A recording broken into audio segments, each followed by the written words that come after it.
Post chat. Yes, that's what we do. So today we're going to be talking about being brave. Mm. How comfortable are you being alone? Because you can't get in a relationship just because you're lonely, or just because you're afraid about being alone, or because you don't like being alone, because that's not ever a really good relationship to be in a reason to be in a relationship, or even to start dating, right, Barry? Absolutely. We'll definitely dive into that. Mm-hmm. We'd like to welcome you to the new streamingnetwork.com, WGSN-DB Going Solo Network, radio, TV, and podcasts #1 internet singles.network. And this is Let's Talk Dating with Christine and Barry. Hi, Barry. Hi, Christine. We were talking about how warm it is. Oh, the poor people on the East Coast are just getting bombarded with terrible weather, and we are very lucky to be on the West Coast. We're having lots of Santa Ana winds from the desert, and it's quite warm and breezy here. Lucky us. Yeah. So being brave, just going out and meeting new people and is being brave, and certainly putting yourself out in the dating world is being brave, and getting in a relationship is being brave. And part of being brave is getting comfortable being alone, being comfortable with yourself. Can you be comfortable with yourself, having conversations with yourself, being quiet with yourself, being honest and true with yourself? I think all of those will be things that Barry and I will be talking about today. And all of those things are very much being brave. I'm constantly telling my clients how proud I am of them, because they're all being very brave.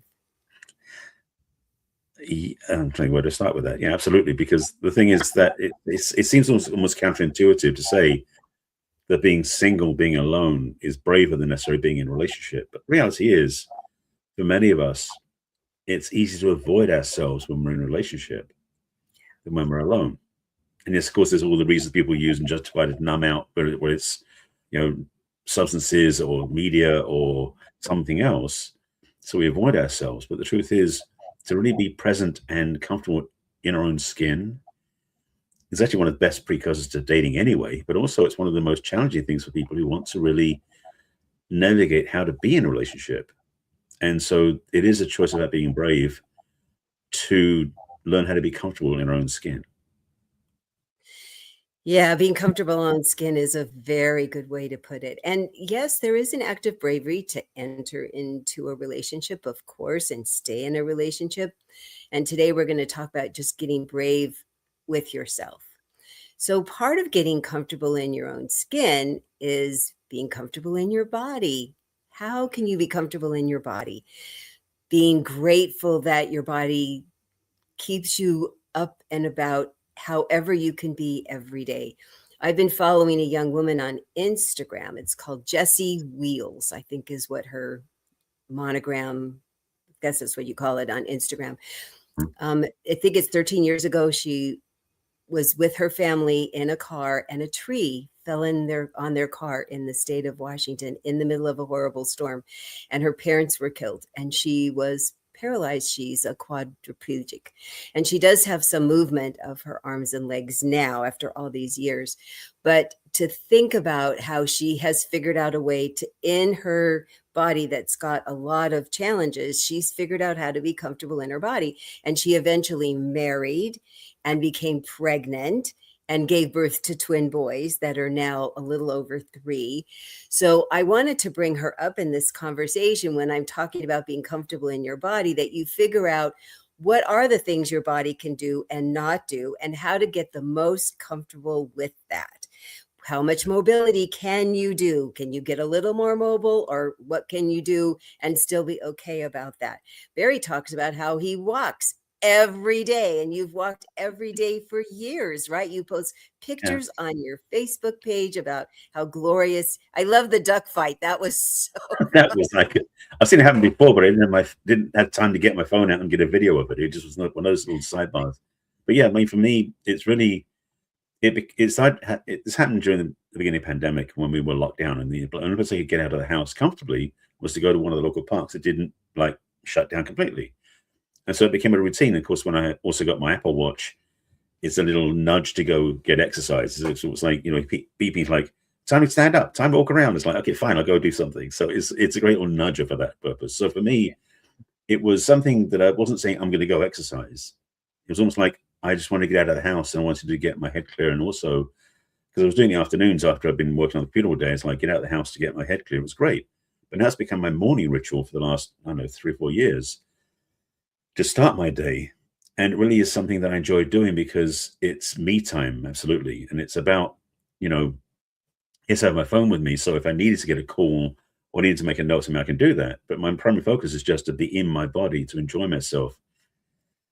And I'm probably a lot healthier now than I was 5 years ago because I've got this consistent exercise I'm doing. And again, it wasn't like I was going to go get fit. It was more about I wanted to be in a good state of mind and a good presence in my beingness.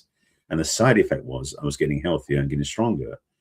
And so in a lot of ways, this idea about being alone isn't necessarily like I'm going to make these goals to do certain things. It's about, again, like we said in the title, how do you get comfortable in your own skin? How do you become comfortable being alone? Is how do you really regard yourself on all levels, not just physical, but mental, emotional, spiritual as well? How do you spend time with yourself? How do you do things in the world that really create a fulfillment level on all those levels? It doesn't require somebody else, because a lot of what being alone what a lot about being alone is about is learning how to really be comfortable in all situations, going to the movies, and we'll talk more about social stuff too, but how being single and being alone is definitely a conscious choice, especially when you choose to be single consciously. And certainly what we will talk about later is when you're in a relationship, you're probably not going to be together 24/7. So you will need to have some alone time. And how can you still be comfortable alone and have activities that you've already done alone that you'll be comfortable doing? And so why not learn it now while you're single? So figuring out things that will help you feel comfortable in your body, meditating, figuring out what kind of clothes feel best on your body, what kind of sheets you like, do you like massage? Do you like being in a jacuzzi? What kinds of things will help you feel the most comfortable in your body and stay in your body? That's the other thing, that people often use TV and their phones to get out of their body. So being in your body is a really nice way to decide, how can I be comfortable alone in my body? So starting with your body first. I love how you started out with being comfortable in your skin, that's really helpful, that you appreciate how your body is today. And that if you want it to be something different, you want to feel like you have more energy, you want to feel like you have more tone, you want to feel like you have more sparkle, then what would that do? And Barry gave the best suggestion: go outside. Even if you're just going to go stand outside for 10 minutes. Right now, especially where we are, being outside is very enjoyable. If you are living in a place where the weather is horrible, then what they do now is they have places where you can go walking in the mall, or you can go a place where you can go walking up and down stairs someplace where you can still get out of your house and be in your body by yourself in a public place where it's safe, and feel what it feels like to be in your body while you're moving, because you need to be moving your body. That will get your blood going, it'll get your brain going, and you can really see, how do I feel in my body, right? Absolutely. There's so many sort of benefits that come from doing this sort of thing too. And again, it's like, it's not necessarily setting goals, although setting goals saying, okay, well, this week I want to do this many miles or this many weeks can be helpful. It doesn't always have to be that way. And again, I didn't do it like the logical way where I'm going to say, I'm going to set a goal of doing this many miles, this many. Like, I just did it just to avoid something else in a way. But even like just being getting in the house, I've become fairly consistent with an internet cafe that's not far away from me. I go out sometimes during the day, because being alone is great, but also you can be alone around other people. And that's one of the other things we'll talk about too, because we're talking about in this context really about being single versus being in a relationship. But being single and being alone doesn't mean you can't be around other people. And so one of my things is that during the day, because I happen to be a freelance person, being an entrepreneur, so my daytimes aren't in an office space. But in some ways, I guess part of me pines for that feeling of being around other people who are working. So I go to this internet cafe where I know quite a few people. and the bit of staff that work there as well, because, you know, bringing my laptop for a few hours a day, it's not that long, maybe 2 or 3 hours a day, where I sit amongst other people and we work together. We're not working on the same thing, but it's just being around other people. And so sometimes that being comfortable being alone is that you can carry yourself into environments where other people are and still maintain your autonomy as yourself. Because the challenge is, and we talk about this in other shows, where we get into the trap of like needing someone else to feel fulfilled, feel whole, that codependent trap we fall into. And it's like, how do you maintain your aloneness, your singleness, your being comfortable in your skin when you're in a very crowded place or other places and you don't feel like you're outside or feel weird or feel like you've got to find somebody? How do you find yourself being comfortable independent of circumstance? Because sometimes you say, well, I can feel very comfortable sitting on the couch at home, but I don't feel comfortable going out the front door. And as Christine was saying, sometimes going outside the house and just standing in the front yard, or, you know, in a mall or somewhere else where it's other people, can be the best thing for you to really own your wholeness as a single person. And it might be the really great advice for introverts that you don't have to talk to anybody when you're there, but you're going to go out and sit amongst them and work on your laptop. Yeah, I mean, I did, but, you know. Yes, put in your earbuds, listen to a podcast, journal, but be with yourself. Have a purpose of being with yourself. So now we've talked about your body. So can you comfortably be alone in your head? Can you be alone with your thoughts? What are you going to think about when you're alone with your thoughts? Because that can be really scary for people too. Can you think some positive thoughts about yourself or the world or the people in your life? Sometimes that might be good to set a goal of, I'm going to talk about some really positive things that I've done this week or this day, or I'm going to think of some positive things that I'd like to think about over the next week or so. I'm going to put some positive things out in the world that I want to think about over the next week. Not necessarily resolutions, as Barry had said, you know, just think about how would I like to feel next week? If I'd like to feel more positive next week, what sorts of thoughts am I going to put in my head so that I'll feel more positive next week? Or what's the thing I've been puzzling on? I'm going to put this in my head that I'm puzzling on, and I'm going to say, I'll come up with a solution by next week. I'll just let it percolate around in my head. That's another way that you could get comfortable mentally, where you give yourself a challenge and then you just put it out there and think, I'm going to just come up with a solution. To think, I'm a smart person. I don't have to puzzle it. I don't have to figure it out right now, this minute, because I think sometimes we think we have to do it right this minute, and then we feel kind of like a failure because it didn't happen right away. Right. Another thing I want to throw in there as well about on the thinking level is, if you're spending time with yourself, maybe you're checking to see what your beliefs are. You might discover you've had beliefs about things that aren't accurate anymore. Maybe your beliefs have evolved, or you discovered something about yourself that going, I don't think that's right anymore. And you might actually find yourself changing your own paradigm about how you look at the world, because you start looking at your own internal viewpoints and beliefs that don't line up anymore. So it can be a really powerful shift you have. What did I believe at this time last year? Do I still believe it now? What evidence do I have to have me still believe it? What evidence do I have that may be to the contrary? Just a pondering, not like you're in court and you're having to produce evidence, just a pondering. And boy, you can really combine that with a walk. Couldn't you, Barry? If you're out there in the world and you're just breathing fresh air and you're watching the ducks have a duel, which cracked me up, that you could be thinking, well, what do I think about was last January? What was I thinking then about the world? And what do I think differently now that might be better or different or worse? I mean, I think that could be a really interesting conversation to have in your own head. Yeah, and just to take that to another level, since we are talking about dating relationships, you might also be looking at your viewpoints about what your beliefs about your last relationship that might be different now than you were then. Because part of the thing about being alone is you're getting distance from where you were before in a past relationship. And it can be a very useful time to look back and realize that the relationship happened a certain way, but you can look at how maybe you were more culpable than you thought you were. Maybe you weren't necessarily not at fault. Maybe you have some things to work on. Because being single is a good time to do the work, in quotes, that was unearthed by what happened in the previous relationship.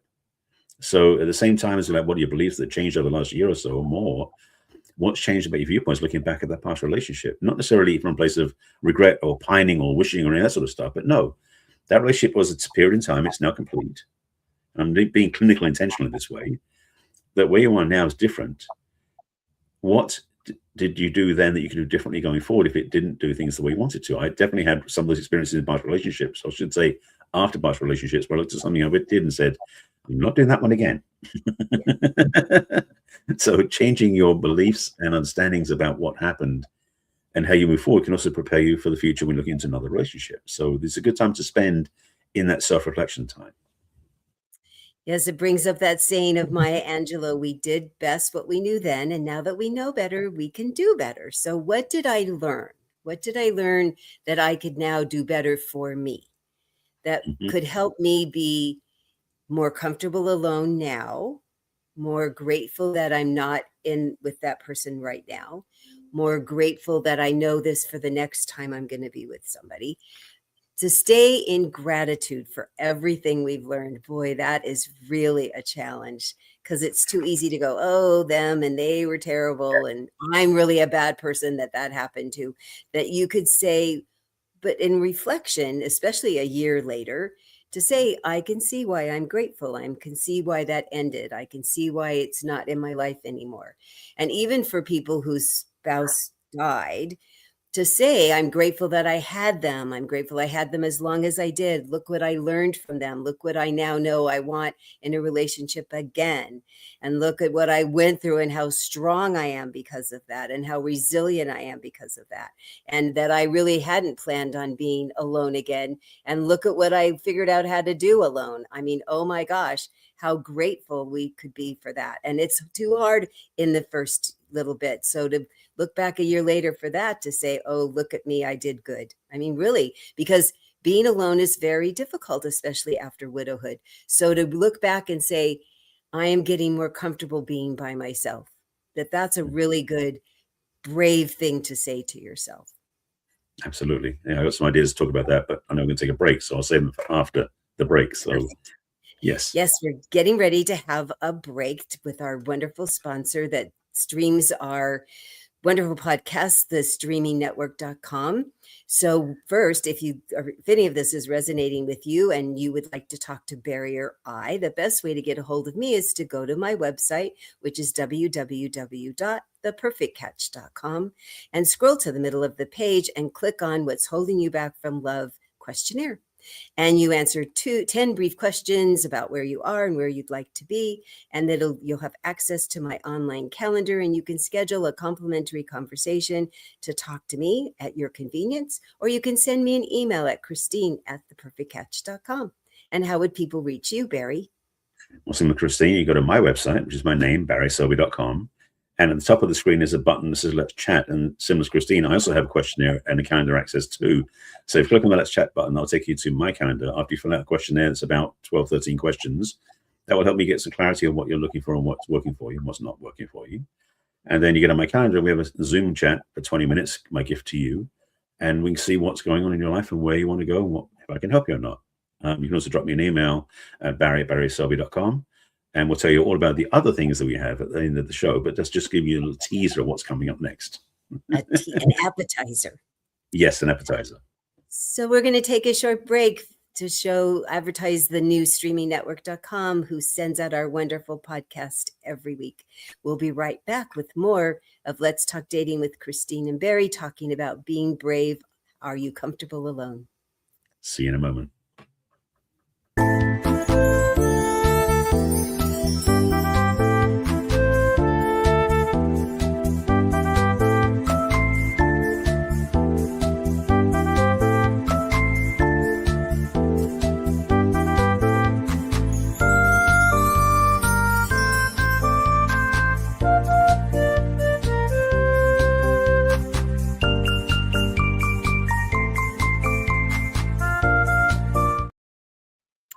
Thank you so much to the new streamingnetwork.com. And we're back with Let's Talk Dating with Christine and Barry. And today we're talking about bravery. Are you being brave? Yes, if you're learning how to be comfortable alone as you're getting ready to go out into the dating world, or you're venturing into a new relationship, learning how to be alone comfortably, right, Barry? Absolutely. Something you said before the break about when you've lost harmony through if you become widowed, or just even if you've had a breakup. Looking back in hindsight, and I talked about the break, I talked before the break about how you look back into the lessons you learned. One of the things I also suggest strongly is, if you haven't already done so, is to have a gratitude practice. One of the best things you do when you're single, actually once in a relationship too, but certainly once you're single, is to start making note at either the end of the day or at the end of a couple of days, is write down 3, 4, 5 things at least that you're grateful for. And yes, if you want to look back at your past relationship through the lens of gratitude, which may not be easy initially, but over time you can look back with more comfort and safety, to look back at your past relationship and look back and go, what am I grateful for? It could be the lessons you learned. It could be the growth you experienced, or it could be just the fact you're no longer in that relationship too. That could be a reason to be grateful. I know I've had a couple of those in the past too. But see, having gratitude practice as a daily discipline is another way to shift your mental state into a different reframe. So it really is important, I think, when you're being single, to have a healthy outlook in life, because it's easy to sometimes, after a bad breakup, to go through a spiral inside where you start just having self-talk that isn't very positive. And I think everyone goes through that experience at some point or another. The thing is, how do you get out of it when you go there? And one of those tools I use is gratitude. It's a thing you can do. You're saying, I'm grateful for my shoes. I mean, it can be whatever it is, but it can start you on the road to building your trust in yourself and your feeling of comfort and grace. So a gratitude practice is a great thing to give yourself as a gift to be grateful for when you're single. True. And if you've had a challenge with family members over the holidays that now makes you feel more alone, that you already felt alone and now you feel more alone, or something big happened, that there was a big riff in the family, that now's a good time to find out, well, what is the grateful thing about that, even though it feels hurtful and sad, and getting more comfortable with that so that you don't jump too quickly to getting into a romantic situation just to heal that wound. Because I've certainly talked to a few people that have tried to do that and put a bandage on that, and that doesn't help either. So this is another reason to just learn the skill of being comfortable alone. Even if you are in a relationship and they go on a trip, they go on a business trip or they go to visit their family, learning to be comfortable alone is a very important skill. And it does take some bravery. Or if you have children that are going to now go to college and you're going to be an empty nester, that's another act of bravery, of learning to be comfortable alone. So now we could talk about the emotional side, because we've talked about the physical side and the mental side, but now the emotional side, because anxiety is really a challenge and it's gotten harder. Apparently, it's the most prescribed drug right now is anti-anxiety drugs. So how can you help yourself if you're starting to feel anxious alone? So a lot of the people that I've talked to that work in that field, deep breathing. Do you know it can lower your blood pressure? Just to breathe in your nose and out your mouth consciously can lower your blood pressure. I think that is fascinating. The other thing is to concentrate on something lovely, a flower, a pet, a beautiful color. It's really amazing how when you concentrate on something pretty or something that you care about, like a pet, you start calming down too. Because generally, even though we women can think about more than one thing at once, when you are concentrating on your anxiety, you just keep building it up. And when you concentrate on something that's relaxing, your body will react. It'll respond to the relaxing thing. So come up with a couple of things that are really helpful to start calming your anxiety down emotionally when you're starting to feel anxious because you're alone. Right. I see a lot of nodding going on your part of the screen, Barry. I mean, one of the things I do as a personal practice, but also I've helped with clients, is to do different forms of breathing exercises that are really simple but very easy to do. Because, as you said, and I agree with you totally, is one of the best ways of getting out of anxiety is not to think about the anxiety. You just simply it becomes it becomes like self-fulfilling prophecy sort of thing. You make it worse. So when you stop and become present and start breathing, and you focus on your breath, as intentionally focus your energy there, you start to find yourself disengaging from the anxiety and you start becoming calmer. Yeah, there are other techniques like tapping and other things as well, but breathing is such a simple thing because we all do it. So simply stopping and, yes, breathing in through the nose, out through the mouth, but doing it over like a count of 4 or 5, and as well holding your breath at the top and the bottom of the breath. So basically it's 4 different things. You breathe in, you hold, you breathe out, and you hold. 4 seconds each, 5 seconds each as you're comfortable. it becomes, first of all, it becomes intentional focus. So you get away from the anxiety because you don't think of anything else. Yeah. But secondly, it calms your nervous system down. We have a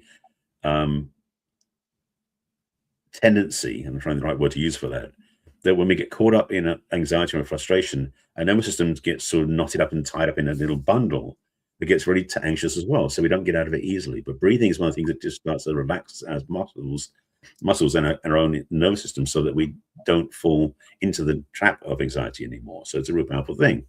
The other thing is we talk about emotions is because we talked about thoughts before the break, but to me, thoughts and emotions are very tied together. So I want to talk about the emotional side of the same thing. Is that one of the things we're challenged by oftentimes is we deal with things like regret or blame or upset or wounded feelings or resentments or all these different things we feel. Sometimes about past relationships, but also, like I said before the break, about family dynamics. There are things that we look at and go, "Oh, I'm at fault for this," or "They did it to me." Those sort of things, and what they're doing ultimately is laying judgment on top of everything. And I talk a lot in my work about forgiveness because one of the biggest tools I use is that forgiveness. And forgiveness for me is always a self facilitated act. It's not about forgiving anybody else, it's about forgiving ourselves. And the power of forgiveness is it allows our emotions to settle. Because when we are upset about things, frustrated and hurt feelings, all those sort of things, underneath it is an assumption about ourselves that's not accurate. And that assumption is a judgment that we can then forgive and release. I mean, I'm giving the whole thing in like 2 seconds, but really I have a whole program on it and it's part of my book as well. So you want to find out more about that, I'll tell you at the end how you reach me on it. But the thing about forgiveness is it's kind of like emotional jail free card. Yeah. And a lot of people don't know how to use it because they think that, it's God's job to forgive or something. It's no, we have the power. And emotionally speaking, when we do forgiveness for ourselves, our emotions can come into balance again. And that ideally is the goal. So powerful, Barry. Yeah, learn for the way that you and I work with our clients is to teach them first to forgive yourselves. Mm-hmm. And then you don't forget what people have done. No. But really forgiving them. Yeah, I remember Oprah saying once that, being mad at somebody and not forgiving them is like drinking poison and expecting it to affect them. It really only does bad for you. So yeah, we've done lots of personal work. We've talked about the personal work of learning how Yes. to forgive ourselves and other people. And wow, I know that you have great programs, as I do, to teach other people to do that because it only harms you to not Yes. be able to forgive yourself first for whatever you've done, real or imagined, and to forgive another person, real or imagined, and be able to move forward in your life. It's Mm-hmm. very harmful to carry it around. Yeah. It does no good to anybody. Not at all. It's such a simple thing in a way, but that's the thing people overlook it because, again, people seem to externalize and say, "Well, forgiveness isn't my job; it's somebody else's job to do that, like God or something else." But again, the power of it is that we get to set ourselves off the hook. One of my favorite books by Richard Bach is Running from Safety. I'm a big fan of Richard Bach's books anyway, but that book, Running from Safety, is about having forgiveness with his inner child.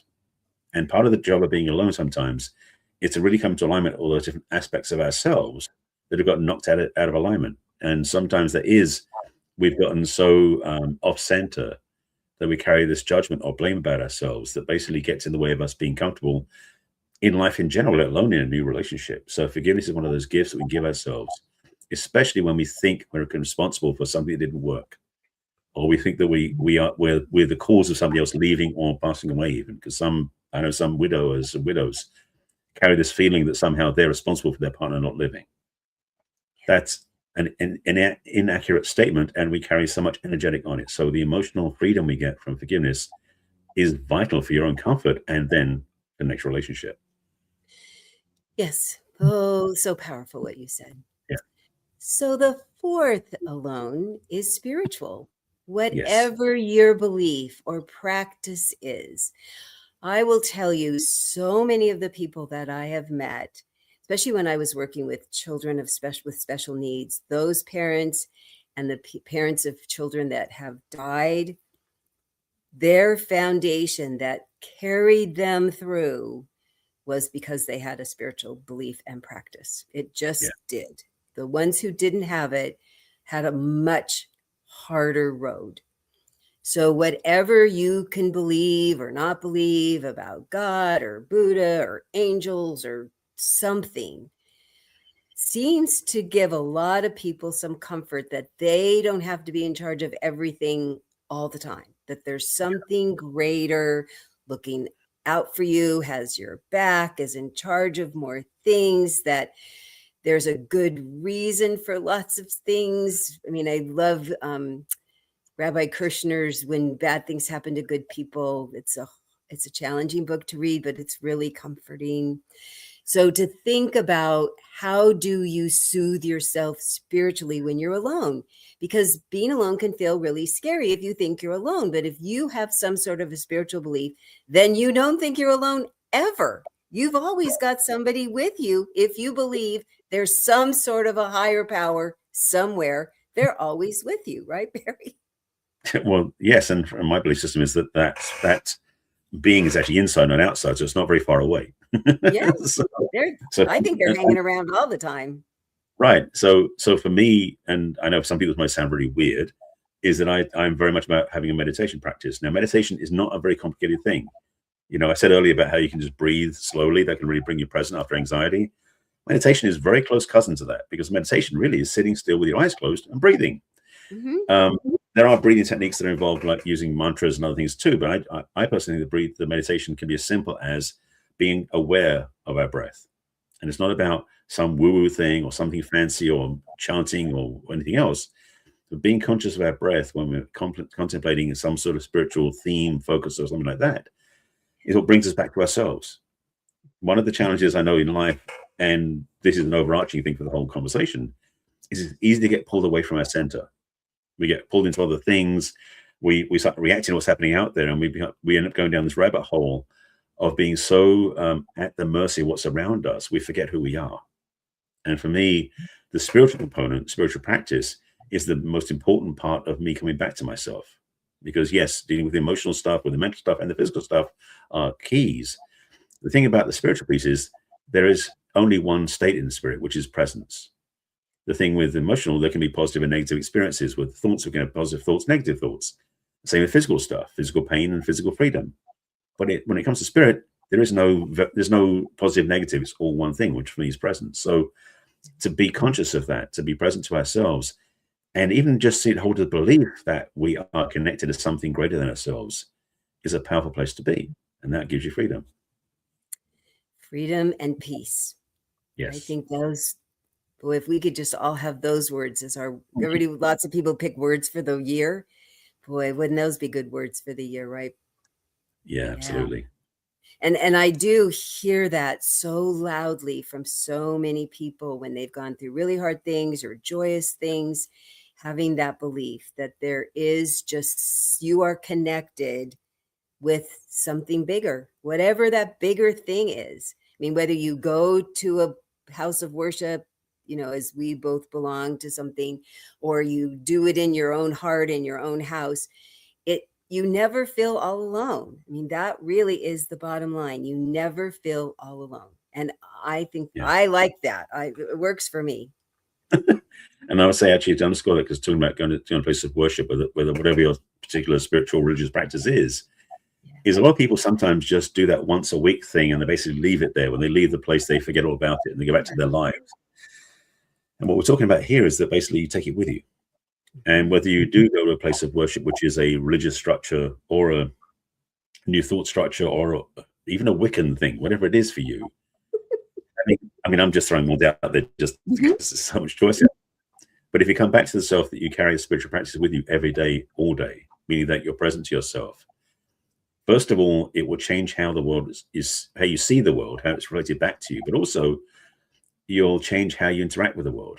Because if you're in traffic, and you're in your conscious awareness of who you are, road rage doesn't show up as easily, you know. Whereas if you're in reactivity and just in the way the world works, you might be getting, oh, that person cut me up and I'm getting upset and I'm going to cut them up and all that, you know, that sort of thing. I'm using that as a simple example because in LA we have traffic a lot. But in any part of the world, you have your own experiences of interacting with other people. And to be present and conscious of who you are, you might notice for one moment that the other person is also in their own beingness and in the presence and also connected. And we start recognizing that, and this is going to take it outside the loop for a second, that we're all connected. And it becomes easier to just trust and be okay with other people doing what they're doing. Because it's not about you anymore. Oh, sorry, not about them anymore. It's about you being with you. And as we said in the show, like these 4 areas, I mean, we all work in those areas too. But working with the physical, the mental, emotional, and the spiritual are simple steps you can take on each one of those levels that realize, first of all, that you may be more than you thought you were. But secondly, it gives you more comfort that you're more deserving and more valuable than maybe you thought you were as well. So then you can be more comfortable being alone. I love all of that. That seems like a perfect way to wrap it all up with a big bow, Barry. Do what I can. Perfect. Thank you.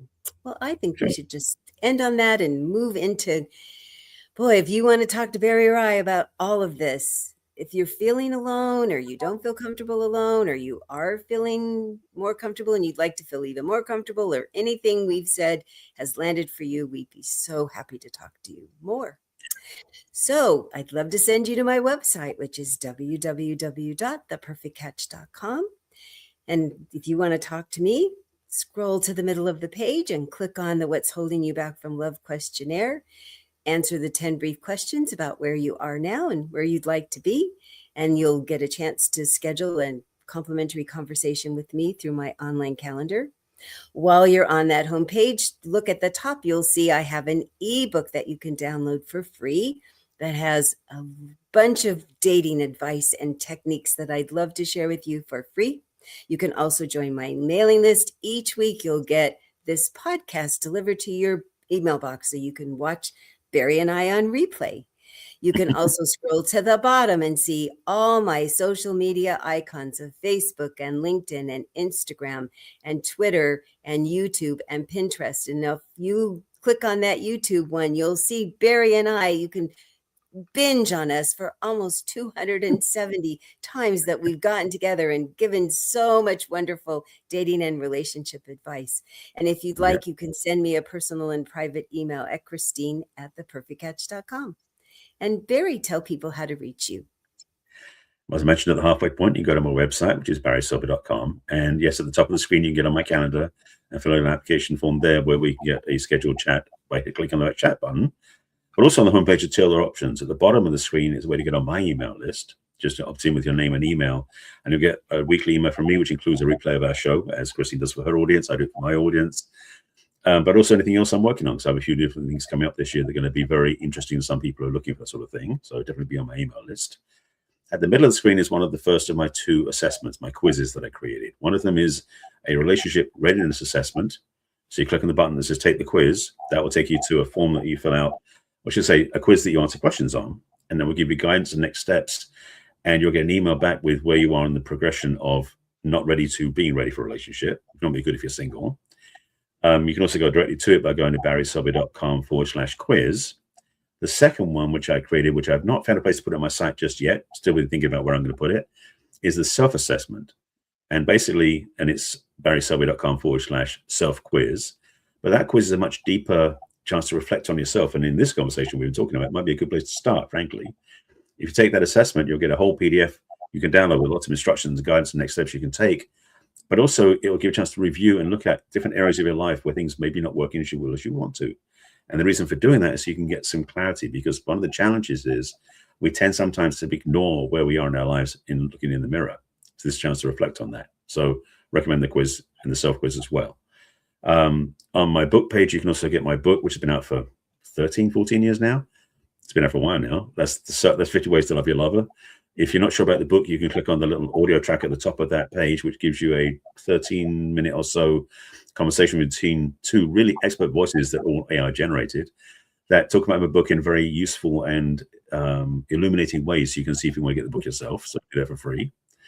You can also check me out on social media. My name, Barry Selby, is on most of my social media handles. It's Barry Selby for sure on YouTube, where all these shows are in replay, plus over 1,000 other videos. So I've done a lot of content over the years. So you can binge my face over the years. So you'll see my face change over the years too, which is kind of funny if you look at that, for your amusement. So Barry Selby on YouTube, on Facebook, on LinkedIn, on Pinterest, and on Blue Sky. And it changed slightly for Threads and for Instagram. It's The Real Barry Selby, My account got hacked a long time ago, so it got changed to the real Barry Selby. So you follow me there as well. And if you want to send me an email, you can drop me one at barry@barryselby.com. I think that's everything. And you can watch our replay. Oh, so we're here every week live. So you can watch us live on Yes, at 1 Thursdays. o'clock Pacific and 4 o'clock Eastern and all the times in between. And if you'd like to watch us on replay, you can watch us on YouTube and Roku. But if you'd like to take us with you, how do people do that, Barry? Yes, our show not only is a video broadcast, it's also a podcast broadcast. Podcast broadcast, yeah, one of those. So, so you can find us on your podcast platforms of choice, whether it's Apple Podcasts, Spotify, Amazon, wherever you listen to podcasts. You can find us on the Let's Talk Dating show with Christine and Barry. And you can binge listen if you want to, wherever you're going. The great thing about having a podcast is you can listen whilst you're driving and doing other things where you need to have your eyes on something else. Because, videos, you have to look at what you're doing. But when you're listening to us, you get the same content, just in a way that works with your life. So listen to all our shows. We have plenty of content out there for you. And we would love for you to review us and like us and share it with your friends and family that are also having questions and challenges in their dating and relationships. And we'll be back next week with another interesting show about dating and relationships. We hope that you'll join us. Look forward to seeing you then. You take care. Bye for now.